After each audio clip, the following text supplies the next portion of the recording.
Hidup dapat berubah setiap saat.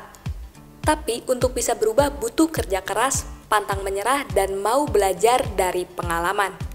Itulah yang dilakukan Subagio atau Bagi sebagai sosok petani yang tangguh dalam meraih keinginan dan kesuksesannya.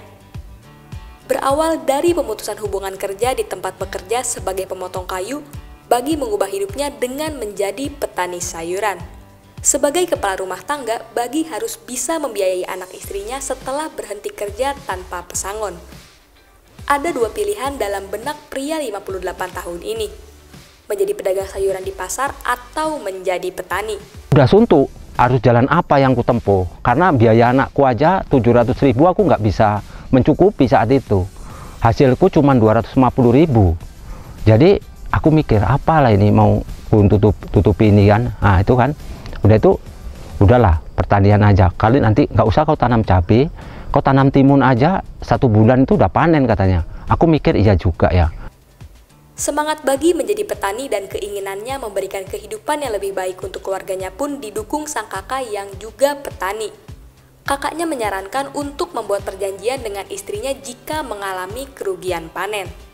Karena modal awal ia bertani dari hasil menjual perhiasan istrinya.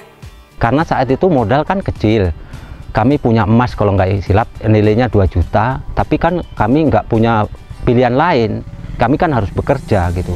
Kami harus bekerja, perjanjian itu apabila kalau nggak berhasil nanti jangan gaduh gara-gara uang itu habis di pertanian. Perjanjian itu semakin membuat Bagi bersemangat untuk bertani. Kakaknya mendampingi dalam budidaya cabai saat itu, sehingga Subagio begitu yakin dengan cara-cara budidaya yang dikembangkannya sendiri meski tanpa memiliki ilmu untuk bertani. Hasilnya di luar dugaan. Cabai yang ditanamnya banyak yang mati karena kelebihan pupuk, dan buah cabai yang ada pun tidak ada yang sempurna alias tidak seragam. Setelah itu aku buta, nggak punya ilmu kan. Kupikir cabai itu pupuk yang banyak itu lebih cepat, lebih bagus. Jadi membuat bedengan aja saat itu, bedengan cabai itu aja, bedengan itu cabainya itu mati karena nggak imbang. Nah itu salah satu cara kerjaku. Bahkan saat diberitahu mengenai penggunaan benih pun Subagio tidak mempercayainya. Semua gambar yang ada dalam kemasan benih dianggapnya hanya rekayasa belaka. Aku membeli lah orang yang panen cabai itu, aku beli sampai 30 kilo itu untuk benih. Nah, jadi aku membuat benih itu sampai 2 muk. Ku tabur, nanam 1 hektar tuh benihnya sampai 6 muk, 7 muk itu ku beli. Tapi hasilnya itu pun juga nggak maksimal gitu. Tetapi Subagio tidak pernah putus asa untuk menjadi petani. Ia bahkan penasaran dan tetap ingin melanjutkan usahanya menanam cabai. Hingga pada tahun 2006, Subagio bertemu petugas lapangan dari perusahaan benih PT Iswesit Indonesia. Dari petugas inilah ia belajar cara-cara berbudidaya tanaman sayuran yang baik sehingga memiliki hasil yang bagus. Teman-teman di sini ini nggak percaya semua dulu. Bukan nggak percaya masalah pertanian, tapi cara-cara petani yang unggul itu macam mana, petani di sini itu nggak percaya. Karena berpikir terlalu besar biayanya gitu kan. Aku nggak mikir lagi, karena itu memang aku kehausan ilmu kan. Buat demplot, udah itu kami tanamlah di saat itu rindu sama Anabel.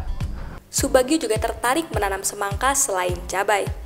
Tidak tanggung-tanggung, Subagio menanam semangka di lahan seluas 3 hektar. Ia pun merasakan jerih payah yang telah dijalaninya selama menjadi petani. Bahkan keinginannya pun adalah ingin terus menanam buah-buahan semusim seperti menanam melon. Yang agak menonjol saat itu waktu panen di 3 periode semangka sama 1 periode cabai itu ya agak lumayan lah. Mungkin di situ hampir setengah M hasilku ya. Itu dari modal kecil itu. Dari modal 2 juta itu.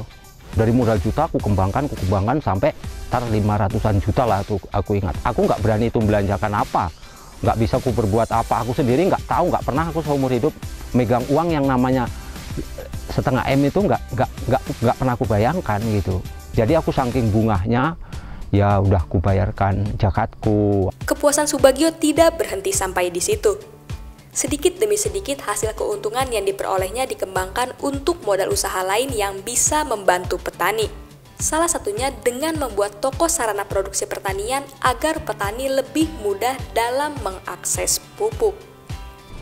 Saat itu aku beli mobil ya, beli mobil itu ada uangku sekitar dari panen semangka 140 juta.